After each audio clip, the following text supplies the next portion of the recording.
Halo guys, kembali lagi bersama gua yaitu Mimin, yakni admin di dalam channel Onisekai.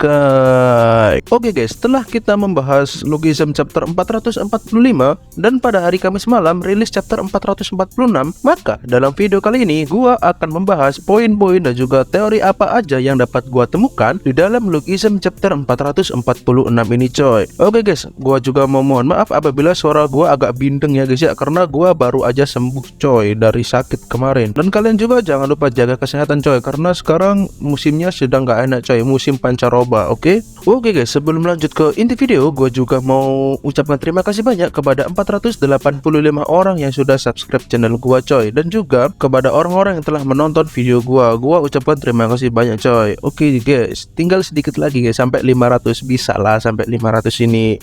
Oke guys, dalam video kali ini gua akan menyebutkan sekitaran ada 6 poin dan juga 4 teori coy yang dapat gua temukan di Logism chapter 446 ini coy. Oke guys, gue juga mau mengingatkan kepada kalian agar kalian like video ini jika kalian suka dengan video ini, dan boleh kalian subscribe channel gua coy, dan juga nyalakan notifikasinya agar kalian tidak ketinggalan video-video terbaru dari gua coy. Dan juga boleh kalian share ke teman-teman kalian coy, biar kita semua pada tahu tentang teori Logism coy, kita bisa berteori bersama. Oke guys, gue juga mau mohon maaf karena kemarin gue bilang akan menjelaskan tentang Castle dan ternyata nggak ada waktu guys, karena kemarin udah mepet dengan lebaran banget coy, jadi gue gak ada waktu untuk membaca Castle pada saat itu coy. Dan mungkin kali ini gue boleh ada waktu untuk membaca Castle coy. Oke, jadi mungkin kedepannya gue akan mencoba membahas tentang Castle guys. Oke guys, gak usah berlama-lama lagi, kita langsung saja membahas ke poin yang pertama. Let's go. Oke guys, poin yang pertama.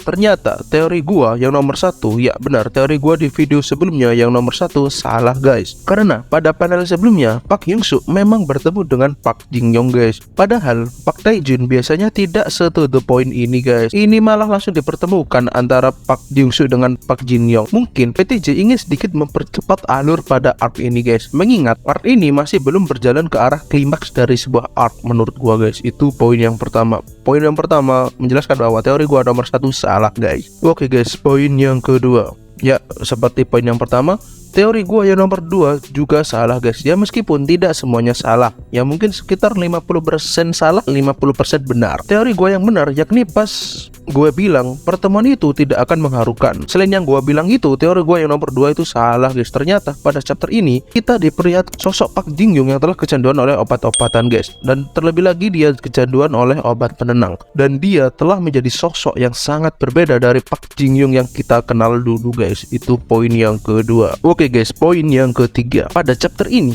kita juga diperlihatkan betapa frustasi dan putus asanya Park Jin-young karena dia harus mengkonsumsi obat penenang yang kemungkinan besar obat penenang itu adalah obat yang sama dengan obat yang diberikan ke Han Si-woo, yakni obat pelupa ingatan. Hal ini juga dikonfirmasi langsung oleh Park Tae-jun melalui Park Jin-young bahwa dia tidak ingin mengingat kejadian itu guys, dan kemudian dia secara brutal mengkonsumsi obat itu. Sebenarnya apa yang tidak ingin diingat oleh Park Jin-young? Nanti kita bahas di teori ya guys ya. Itu untuk poin yang ketiga. Oke guys, poin yang keempat.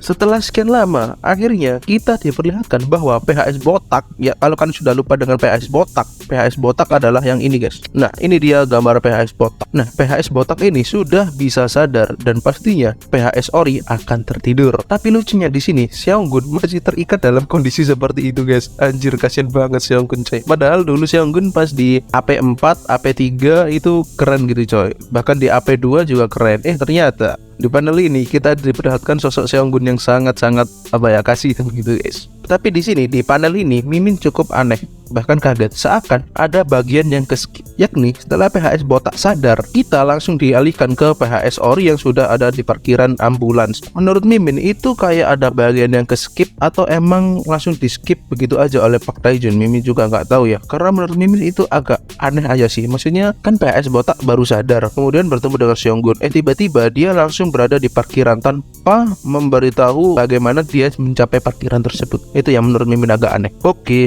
poin yang kelima. Pada chapter ini kita juga diperlihatkan sisi gelap anak perusahaan pertama guys. Apa itu Min? Ya, kita diperlihatkan bahwa ada tim yang bernama tim pertolongan pertama atau first responder pada rumah sakitnya Baek Hang Yul guys, keparat Baek Hang Yul itu. Namun sesuai kata Kwak Jihan bahwa tempat itu lebih mirip sarang gangster daripada tim first responder.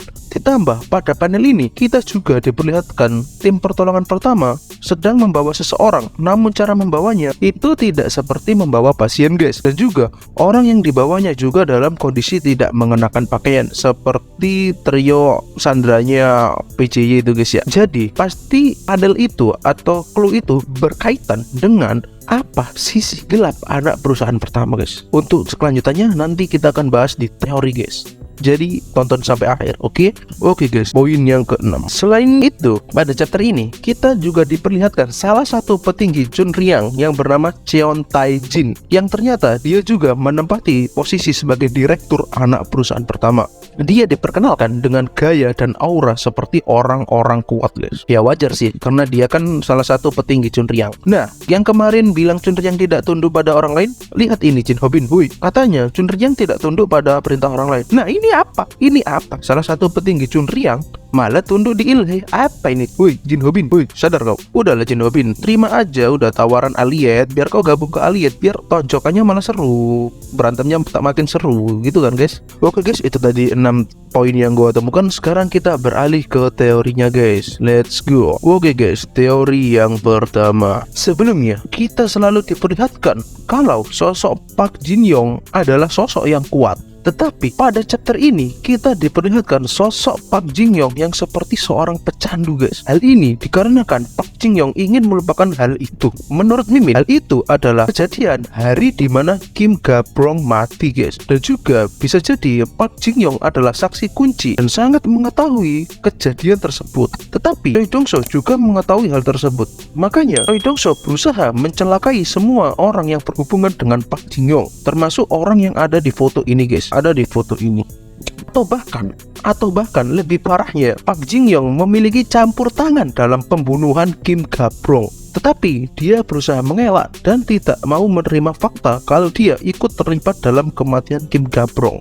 Namun nanti akan ada orang yang akan membuat Jin Young ini tersadar guys, atau bahkan ingat dengan semua kejadian waktu itu. Ya benar, orang itu adalah Kim Young, tidak lain adalah anak dari Kim Ga-brong. Dia akan menemui Park Jin Young dan memperkenalkan bahwa dia anak dari Naga, yakni anak dari Kim Ga-brong. Dan setelah bertemu dengan Kim Young, Park Jin Young ini akan mulai berpihak kepada Kim Young. Karena apa? Karena Park Jin Young akan merasa bersalah kepada Kim Young guys. Itu untuk teori Mimin yang pertama. Bagaimana menurut kalian guys? Komen di bawah ya.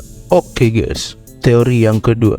Setelah diperlihatkan dua panel ini, ya panel Hulk dan juga panel tim pertolongan pertama atau first responder yang membawa orang seperti itu, Mimin jadi semakin yakin bahwa sisi gelap anak perusahaan pertama bukan operasi plastik yang memakan korban seperti Yejin. Kenapa tidak Min? Ya karena itu sudah ditandatangani secara sadar oleh korbannya guys. Itu tidak bisa disebut sisi gelap. Maka dari itu sisi gelapnya pada anak perusahaan pertama adalah eksperimen manusia guys. Mengingat orang yang dibawa tim pertolongan pertama dalam kondisi telanjang, dan Hulk yang diperlihatkan juga dalam kondisi yang sama guys, yakni dalam kondisi telanjang. Jadi menurut Mimin, berdasarkan bukti tersebut, Mimin berspekulasi bahwa sisi gelap anak perusahaan pertama adalah eksperimen manusia guys. Bahkan bisa saja sisi gelapnya adalah membuat senjata manusia guys. Para korban-korban atau para orang-orang itu akan diberi suntikan atau apapun itu sehingga akan merubah badannya seperti Hulk guys. Seperti itu. Oke, itu teori gua yang kedua. Menurut kalian gimana guys? Komen di bawah ya. Oke guys, teori yang ketiga. Kita juga diperlihatkan PHS botak sudah bangun. Tapi kali ini dengan wajah yang segar, bukan yang seperti sebelumnya. Menurut Mimin, ini bisa menjadi indikasi bahwa PHS botak akan ikut ambil peran dalam menghancurkan anak perusahaan pertama, seperti saat PHS menghancurkan anak perusahaan kedua. Nanti, menurut Mimin ya, ini spekulasi Mimin sendiri, nanti PHS botak, Seonggun, Yohan dan juga Kwak Ji-chang akan menghancurkan anak perusahaan pertama dari dalam guys. Sedangkan Aliet dan kawan-kawan akan menghancurkannya dari luar. Itu untuk teori Mimin yang ketiga guys. Tapi tentunya tidak akan mudah. Karena apa? Karena Ilhe, anak perusahaan pertama, di dalamnya ada Ilhe anak perusahaan kedua, ada Ilhe anak perusahaan kelima, dan juga ada Baekho guys. Pasti tidak akan mudah, dan jika ada perang itu pasti akan benar-benar seru guys. Itu untuk teori Mimin yang ketiga. Sekarang untuk teori yang terakhir. Teori yang terakhir guys, sebenarnya ukiran luka yang ada di badan Jin Hobin dan juga luka yang ada di tangan Taijin itu pasti bermakna sesuatu yang penting guys. Mungkin itu adalah nomor atau tanda yang melambangkan urutan orang terkuat di Chunryang Family coy. Tapi mungkin saja itu adalah luka yang didapatkan dari pertarungan mereka. Tapi menurut Mimin, jika itu luka yang didapatkan dari pertarungan, maka luka itu terlalu rapi guys, terlalu dibuat-buat seakan memang bukan luka karena pertarungan. Jadi menurut Mimin itu adalah lambang urutan orang terkuat di Chunryang. Tapi Mimin belum bisa menemukan makna lambang tersebut. Jadi jika kalian menemukan makna dari lambang tersebut, boleh kalian komen di bawah ya guys ya. Oke guys, itu tadi poin dan juga teori-teori yang dapat gua temukan di chapter 446 ini coy, dan juga yang dapat gua sampaikan ke kalian. Oke guys, segini dulu video dari gua. Apabila kalian suka dengan video ini, boleh kalian like dan share ke teman-teman kalian. Jangan lupa kalian subscribe channel gua dan nyalakan notifikasinya agar kalian tidak ketinggalan video terbaru dari gua guys. Oh iya guys, kalian jangan lupa untuk saling berteori di kolom komentar guys ya. Pasti akan gua baca setiap komentar kalian coy. Pasti akan gua baca, tenang saja. Oke guys, sampai jumpa di video-video selanjutnya dan jaga selalu kesehatan kalian. Mimin pamit, bye bye.